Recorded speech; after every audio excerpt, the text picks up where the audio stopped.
Bonjour à tous, je vous retrouve aujourd'hui pour une nouvelle vidéo et aujourd'hui on va parler de comment le chien apprend. Voilà. Alors comment le chien apprend, c'est pas très compliqué, il apprend de trois façons. Il apprend par habituation, un peu comme nous, si on doit apprendre une liste de mots, on va la répéter plusieurs fois pour la retenir. Il apprend aussi par conditionnement ou par association d'idées, je vais vous en parler un petit peu plus par la suite. Et il a aussi la capacité d'apprendre par imitation, donc l'imitation, ça va être entre chiens, ils savent s'imiter. Mais là pour cette vidéo, je voudrais vraiment vous faire un focus sur l'apprentissage par conditionnement, par association d'idées, qui est en fait essentiel à bien maîtriser pour bien éduquer son chien. L'apprentissage par association d'idées, elle peut être de trois façons: positive, neutre ou négative. Si je renforce un comportement positivement pour mon chien, par exemple, je sais pas, il se met assis, il a une petite croquette, mon chien va avoir tendance à répéter le assis parce qu'il est motivé par la friandise. Donc là, je vais répéter un comportement en jouant sur la motivation du chien à le faire pour obtenir ce qui lui plaît. L'association, quand il n'y a aucun conditionnement, c'est-à-dire qu'il n'y a ni plus ni moins vis-à-vis de ce que le chien va faire. Par exemple, mon chien me saute dessus pour avoir mon attention, je lui tourne le dos, donc je ne lui donne pas mon attention. Là, ça va être la loi de l'extinction, c'est-à-dire qu'un comportement qui n'est ni félicité ni puni va finalement disparaître au profit d'un comportement qui, lui, sera plus favorable, plus félicité pour le chien. Et l'association négative, ça va être de créer un inconfort pour que le chien évite ce comportement afin d'éviter l'inconfort qu'il aura vécu à ce moment-là. Alors l'inconfort, bien entendu, ça peut être, si je prends le pire des cas, un collier électrique. Ouais. Le chien va éviter le comportement pour éviter la décharge électrique, bien entendu, à ne pas faire. Mais ça peut être aussi tout simplement une crispation verbale. Ça peut même être une gêne au niveau de la laisse, le fait que la laisse soit tendue, non pas d'à-coup, attention. Hein. Donc voilà, on a très souvent, en fait, on crée de l'inconfort chez nos chiens très souvent, même sans s'en rendre compte. Dans une certaine mesure, ça peut être utilisé, mais on en parlera plus longuement par la suite de cette vidéo. Alors déjà, il y a des faux amis. Il faut bien comprendre que tout ce qui est conditionnement, il faut que ce soit positif ou négatif, mais pour votre chien. Et là, très souvent, on fait des erreurs en tant que maître. Je vous donne deux exemples très concrets et peut-être que certains d'entre vous vont se reconnaître. La caresse. Caresser son chien, on a souvent tendance à se dire c'est forcément bien. Je caresse mon chien, je le papouille, il surkiffe, voilà, il se met assis, gros câlin, je lui saute dessus, ouais, champion du monde. En fait, sachez-le, il y a énormément de chiens qui détestent ça. Et en fait, j'ai envie de dire, c'est comme les humains. Vous voyez, déjà, il y a qui caresse. Alors, je dis pas qu'on se fait caresser, mais qui caresse ou qui câline, en tout cas, voyez, si votre conjoint vous câline, vous fait un câlin, hein, pourquoi pas, ça peut être agréable, tout va bien. Par contre, un inconnu dans la rue, pouf, il arrive, il vous enlace, vous allez vous dire, voilà, on se connaît pas mon gars, calme-toi s'il te plaît, d'accord? Donc c'est pas le câlin qui pose problème, c'est aussi qui véhicule le truc, et puis à quel moment, vous voyez, il y a des fois on a envie d'avoir un câlin, il y a des fois on est dans le speed, on n'a pas le temps, quoi, vous voyez, me touche pas, j'ai pas le temps. Donc ça, il faut vraiment bien comprendre que votre chien c'est un peu pareil, qu'il y a des fois il va vouloir être caressé, il y a des fois il ne voudra pas, en fonction de qui le caresse, il aimera plus ou moins, en fonction de où on le caresse, est-ce qu'on caresse sur la tête ou plutôt en dessous, préféré en dessous d'ailleurs, hein, sur la tête c'est souvent pas très agréable pour les chiens. Et pour savoir si votre chien apprécie ou non ce câlin, et ben vous l'observez et vous regardez s'il va manifester des signaux d'irritation ou autrement dit des signaux d'apaisement. Les signaux d'apaisement, ce sera le sujet d'une autre vidéo un peu plus tard, mais ça peut être par exemple un petit léchage de truffe, un bâillement, tourner la tête. Clairement, il y a beaucoup d'attitudes que le chien émet pour nous dire qu'il n'est pas à l'aise, et si on ne sait pas les lire, on interprète mal son chien et on peut justement penser féliciter son chien alors qu'en fait on le met dans l'inconfort. Donc on n'est pas en train de l'éduquer positivement et limite votre chien va se dire si à chaque fois que je me mets assis mon maître il me saute dessus pour m'enlacer et j'aime pas du tout ça, je vais arrêter de m'asseoir, vous voyez, vous avez compris l'idée. Autre piège qu'on fait en éducation, c'est de ne pas comprendre ce qui félicite son chien. Très souvent, quand on parle d'éducation, on pense friandise et on se dit, voilà, quand je donne la friandise, pouf, je l'ai félicité. En fait, vous pouvez féliciter votre chien sans jamais utiliser de friandise si vous comprenez ce principe simple qui est que quand mon chien obtient ce qu'il veut, c'est sa friandise en fait, il est félicité. Exemple typique, mon chien veut rentrer, gratte à la porte pour rentrer. Dans ma tête de petit humain, je me dis, il va abîmer ma porte, vous voyez, donc je le fais rentrer. Donc qu'est-ce qui se passe? Mon chien se dit, tiens, je gratte, pouf, je rentre. Et là, je suis en train d'apprendre à mon chien positivement que gratter, c'est bien, c'est le comportement qui lui permet d'obtenir. Et des exemples comme ça, j'en ai des tas. Vous arrivez dans le parc à chiens, votre chien il est tout excité, il tire partout, il saute sur le grillage et compagnie. Vous le lâchez, vous le laissez y aller, vous venez de lui dire, saute, aboie, excite-toi, banco, ça te permet d'obtenir ce que tu veux. Attendez qu'il se calme, et à ce moment-là, vas-y, tu peux y aller. Vous allez mettre la valeur sur ce que vous voulez, et ça, c'est essentiel à comprendre. En fait, comprenez juste ce principe-là, que veut votre chien, et quand il l'obtient, l'attitude qu'il a eue pour l'obtenir, c'est celle-ci qui va recommencer, qui va reprendre, parce que c'est ce qui lui a permis de fonctionner. Je vous donne un exemple peut-être pas du tout adapté, mais il sort comme ça. Prenez l'exemple des enfants. Votre enfant au supermarché, il vous fait une crise parce qu'il veut la voiture rouge, voyez, qui est là, qui est posée là et qui coûte 55 €. Voyez, vous lui dites non, il pleure, il l'obtient.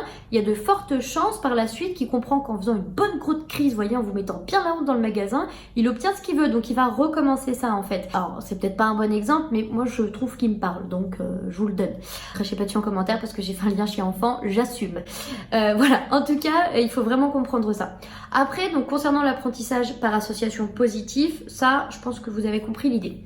Il y a juste un point aussi sur l'association, qu'elle soit positive ou négative d'ailleurs, c'est à quel moment vous félicitez. Si votre chien, il se met assis, et que là, à ce moment-là, vous lui donnez la récompense tout de suite, vous félicitez le assis. S'il se met assis, il se relève, puis le temps que vous sortiez la friandise de votre poche, voyez, vous lui donnez au moment où il s'est relevé, vous venez de le féliciter de se relever. D'accord? Donc il faut vraiment faire attention à ça. Le timing doit être vraiment précis sur le moment. Si vous travaillez au clicker, c'est vraiment très très bien d'ailleurs, parce que pour le coup, vous allez pouvoir pointer avec le clic, avec le bruit, le comportement que vous voulez, et là, si la friandise arrive après, c'est pas gênant. Donc voilà pour cette partie. L'association négative, le fait de créer un inconfort chez le chien, c'est pas un gros mot, il faut pas se dire c'est négatif donc c'est pas bien. Déjà, c'est mon point de vue, hein. Je dis pas que chez la science infuse, c'est vraiment ce que je pense. Déjà parce que l'humain l'utilise même inconsciemment, dans le sens où, je prends un exemple tout bête, je suis avec mon petit garçon de 4 ans dans la rue, j'ai un chien qui lui fonce dessus pas très gentiment, vous voyez, il y a de fortes chances que je sois dans le négatif, d'accord? C'est quelque chose qui fait partie de ma nature en fait d'être humain, de pouvoir réagir aussi dans la défense à quelque chose et là de pas être bien. Alors on est d'accord, c'est une situation d'urgence, je le souhaite à personne, mais ça peut arriver. Après il y a aussi le fait que le conditionnement négatif, des fois on va pas avoir le choix parce qu'il y a des comportements qui s'auto-récompensent. Je donne l'exemple du chien qui vole la nourriture. Si votre chien il monte sur la table pour choper votre poulet rôti et que vous vous dites bon bah alors dans ce cas je vais attendre qu'il descende de la table pour mettre la valeur sur le fait de descendre de la table, très bien, mais sauf que votre chien il s'est auto-récompensé en mangeant le poulet rôti, voyez. Donc là on peut mettre en place ce que j'appellerais la contrariété verbale, à savoir un non, un interdit verbal qui peut être non, mais moi je vais souvent utiliser le mot et, quelque chose d'un petit peu crispant, voyez, mais que je vais apprendre positivement au préalable. Donc ça, ce sera vraiment le sujet d'une autre vidéo, l'apprentissage du non, N-O-N, positivement pour votre chien, que je vous invite à aller voir, et en attendant, n'hésitez pas à vous abonner pour ne pas rater cette vidéo. Mais voilà, ça, pourquoi pas, parce que votre chien, en lui apprenant le non, l'interdit, de façon positive, hein, attention, vous allez pouvoir stopper des comportements gênants sans le mettre dans un état de stress, parce que ça reste un apprentissage positif. Donc ça, pourquoi pas. Après, vous pouvez aussi travailler, ne serait-ce qu'avec votre posture, avec votre intonation aussi, et la laisse. La laisse, quand vous travaillez notamment la marche en laisse, on peut, en tout cas moi je le recommande, enfin je peux le conseiller, de créer des inconforts au niveau de la laisse qui ne seront pas des inconforts douloureux ou stressants pour l'animal, donc jamais d'à-coup, vous voyez le fameux coup de sonnette avec le collier étrangleur, on oublie direct. Là je vous parle plutôt de harnais anti-traction, et quand vous travaillez au harnais anti-traction, quand votre chien est en tension dessus, vous allez pouvoir créer de l'inconfort, c'est-à-dire de tendre, de tirer légèrement sans à-coup sur la laisse pour créer un inconfort physique chez le chien qui sera finalement relâché au moment où le chien sera à la bonne position.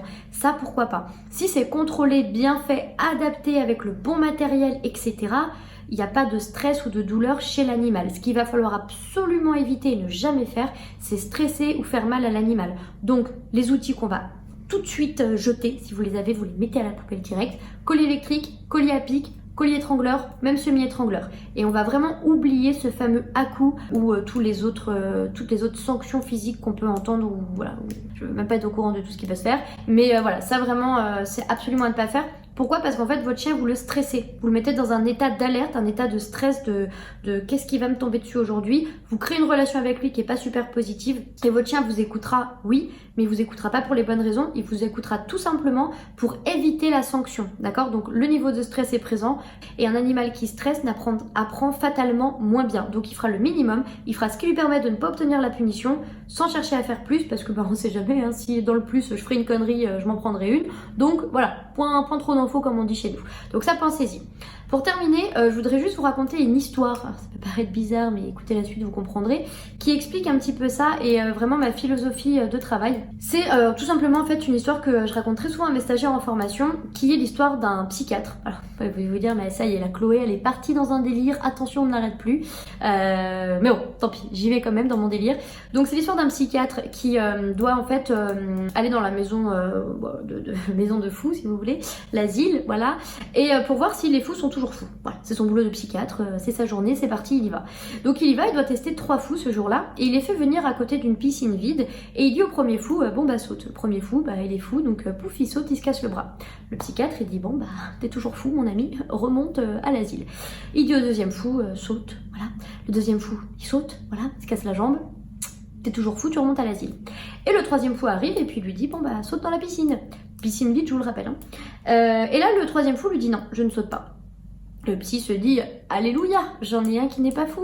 Et donc il a quand même la présence d'esprit de lui dire, mais pourquoi tu ne sautes pas? Et là, le fou lui répond, bah parce que je ne sais pas nager. Comprenez qu'en fait la morale de l'histoire, c'est tout simplement de dire que notamment cet individu là qui ne saute pas dans la piscine, donc oui c'est la bonne action, mais qu'il ne le fait pas pour les bonnes raisons, c'est pas la bonne chose en fait, vous voyez. Et en éducation, finalement cette histoire m'interpelle beaucoup parce que c'est exactement ça en éducation, c'est de faire la bonne action mais pour les bonnes raisons.